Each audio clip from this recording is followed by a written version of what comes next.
dan setelah ini seperti biasa saya akan kasih beberapa kesempatan untuk rekan-rekan media juga untuk tanya jawab.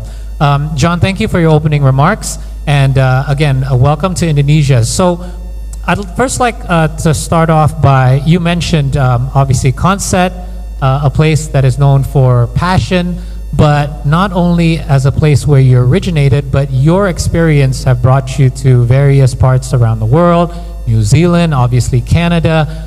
How do you feel that your country of origin, known obviously for football, not only that, but also your experience in other parts of the world can translate here and implemented in the program for Indonesian football?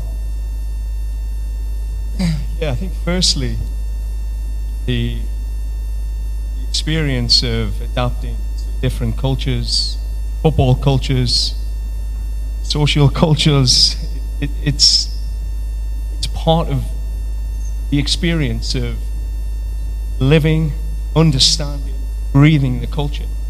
So I've traveled with my wife, my daughter, my son. Dr. Milan have traveled with me to different countries to experience football, but the people. And I think this is a major part of the experience here in Indonesia, to breathe with the fans, to understand what it really means to the people. And I think that's a starting point. You have to feel the fabric of the country. And on feeling it, you understand it. And from understanding it, you can now build the football culture internally in the locker room. You know what to fight for. You know when to fight. You know how to bring the passion of the fans and connect it to the dressing room, to the players. I think that's been a huge part of moving from New Zealand, understanding Maori culture, understanding the gritty Canadian culture, and now coming to Indonesia and understanding what the Garuda Membra really is. I think that's going to be a huge part of what it will take to qualify this team for a World Cup in 2030. Being ready to really feel what the fans need, then connect everything together. Thank you. Thank you for your answer, Coach. So again, we talk about different cultures. I'd like to go off that a little bit because, as you know, Indonesian national team is now filled with a mix of diaspora players along with local players that have come up through our system as well. This requires a bit of a balancing act. What's your vision and your plan to be able to combine the two together to create basically one united squad? I mean, I don't see passports.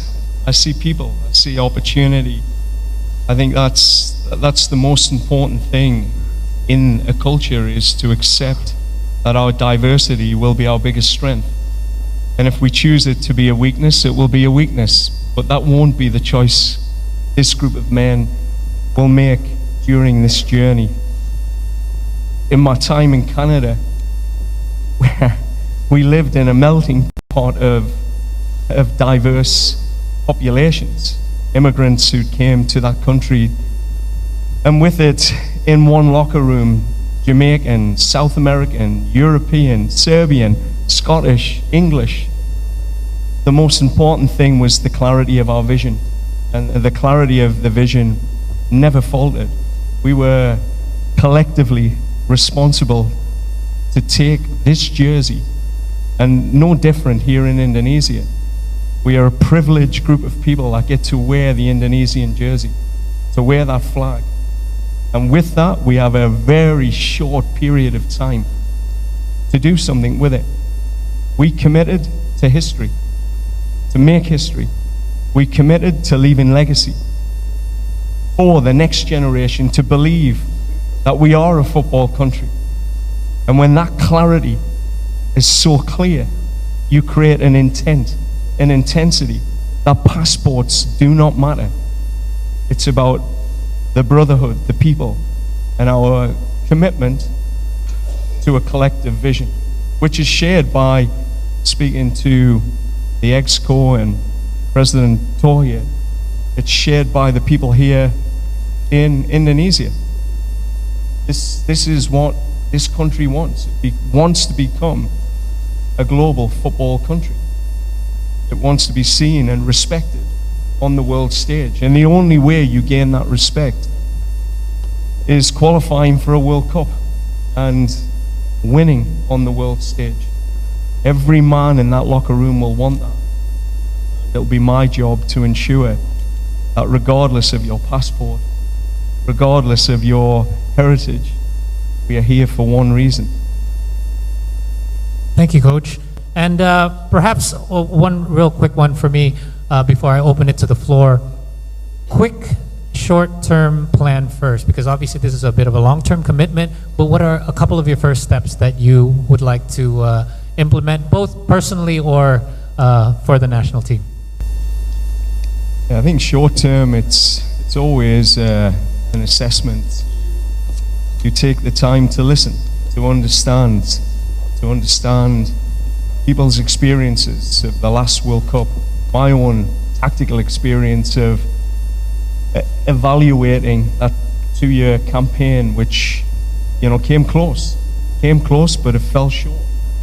And you have to understand what that gap was, and that's speaking to the captain, creating a leadership group to fully understand what they experienced, how they suffered in moments, how they collectively recovered from the successes and failures of that campaign.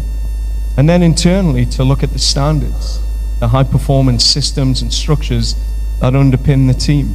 These are critical steps. So it's a period of listening, understanding, ensuring that everyone that I need to listen to is heard, and then taking action, taking those steps, being very clear on what will take us to results quickly. And this is an important step. We have an excellent opportunity in March to take our first step together. I've already started communicating with the captain and some of the key leaders. I've contacted over 60 players to let them know that I'm here, I'm watching.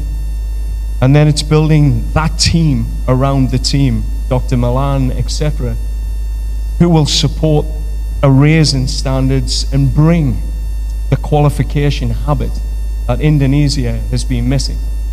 So the work over the last 15, 20 years of my experience has been qualifying teams for Olympic, World Cups. It's about seeing what's missing in that habit and building it. So short term, listen, understand, but get to action. Let's get moving. Let's go. Awesome. Thank you, Coach. Thank you, Coach, for our quick chat here. I would like to actually give a chance for some of our media friends to ask you a few questions, if you don't mind. So, seperti biasa saya akan mungkin mulai dari sebelah kiri. Kalau ada yang ingin menanya, boleh langsung angkat tangannya. Maaf ya, ada sedikit spotlight di sini. Mungkin dari teman-teman kita bisa bantu pilih salah satu. Maaf ya, nggak kelihatan ke sisi kirinya, ada lighting soalnya. Boleh dipilih salah satu? Terima kasih. Boleh disebutkan dulu perkenalan dan langsung aja sama coach atau saya. Halo, saya Rizky dari olahbola.com. Hi coach, welcome to Indonesia. It's a pleasure to have you here.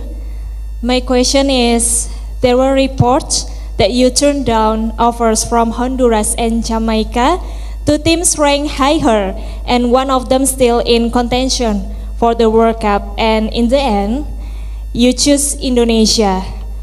What were the main reason behind your decision to join this national team instead of them? Thank you. Thank you for your question. Okay, go ahead, Coach. What was your main reason for accepting this new role? I think my career to date has been about building, working with a federation that has the passion, the vision to take a country to a place it's never been before. That was clear from everything I've read, heard from the people here, that this country is ready. It has no more excuses. We have the players, we have the ability, We have a professional league. It's now the time, the qualification habit. I've worked in CONCACAF. I've had experience there. But I honestly believe with a population of 280 million, 80-90% of people are football mad. They love their football. This is the place to be. And I want to be here when this country takes that step. I was there in Canada when we took our step. For the women and the men, I want to be here. This is one of the most exciting opportunities in world football. It's not about ranking. It's not about these teams had better players or you could do this at this World Cup. There is a big opportunity here in Indonesia to go somewhere no group of men or fans have been before, and that's to a FIFA World Cup. That's the mission. Every day I wake up, every day I get out of bed, everything I'll be thinking about other than my family will be qualifying this team for a World Cup, putting the steps in place. Thank you, Coach. Terima kasih atas pertanyaannya. Next dari tengah boleh? Boleh dari, ya silakan langsung. Baik, welcome to Indonesia, Coach John. My name is Aya from iNews TV.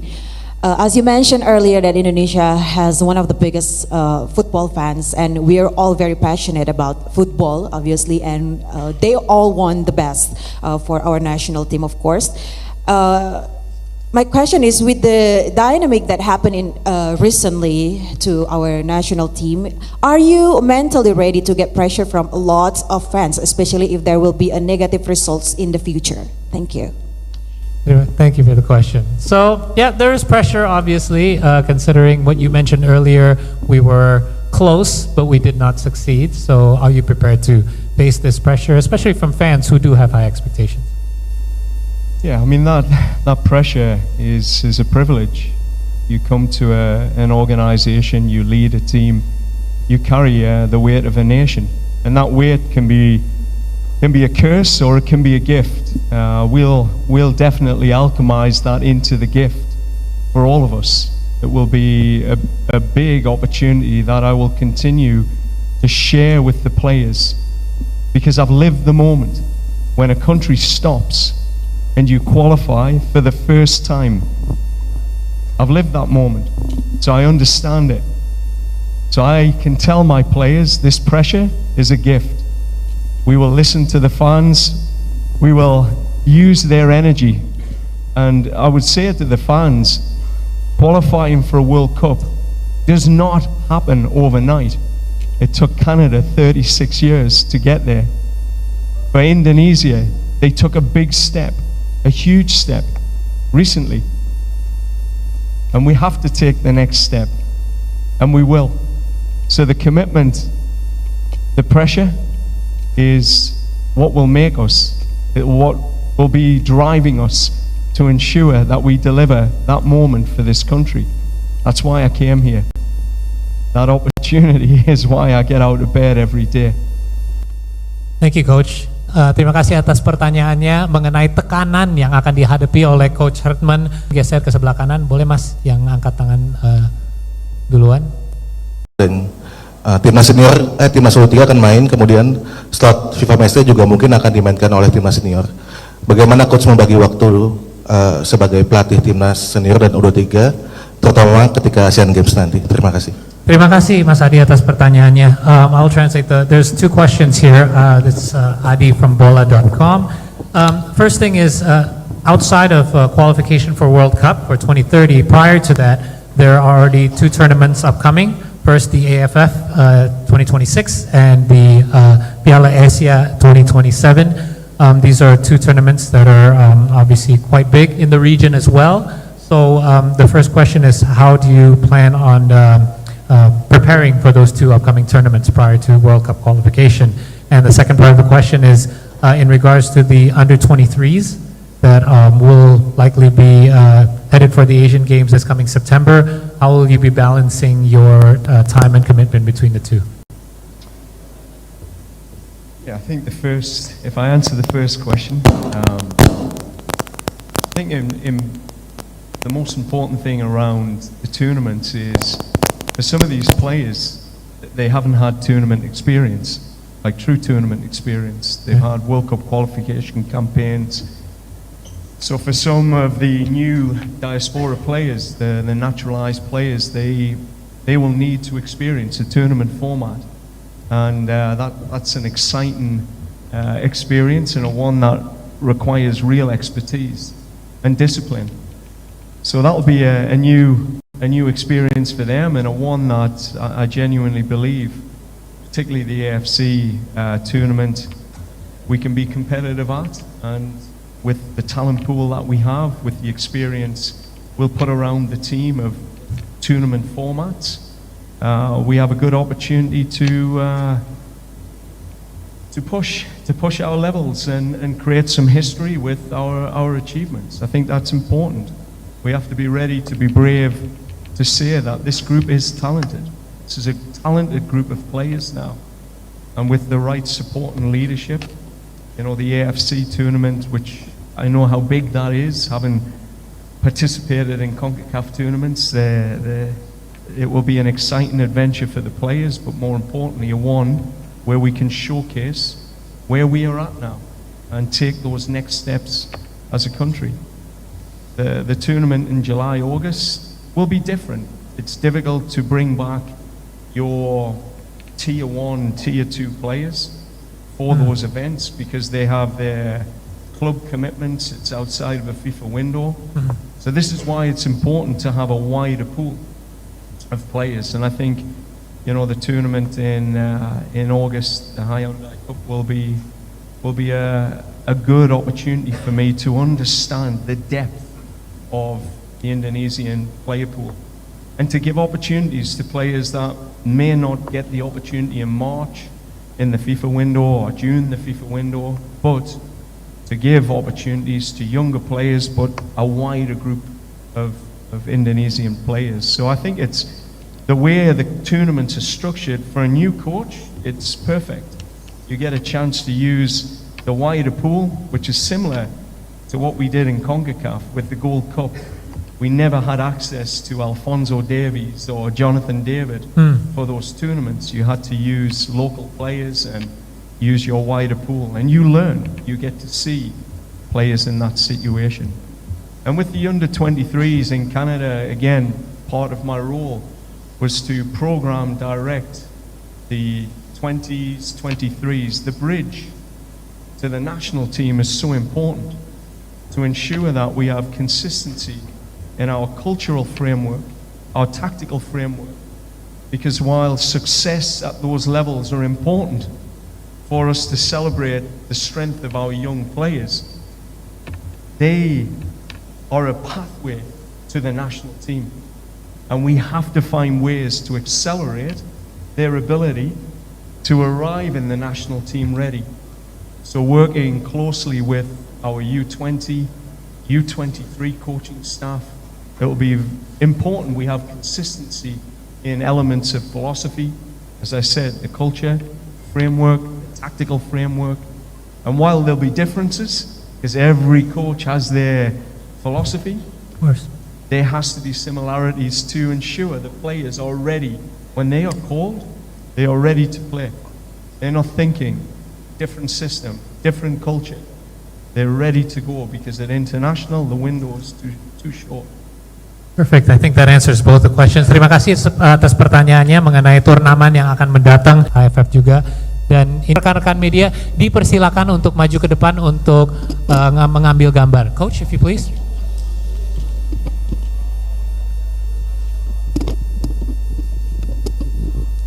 Maybe on the top of the stage here, right in the center. If we could have you right here.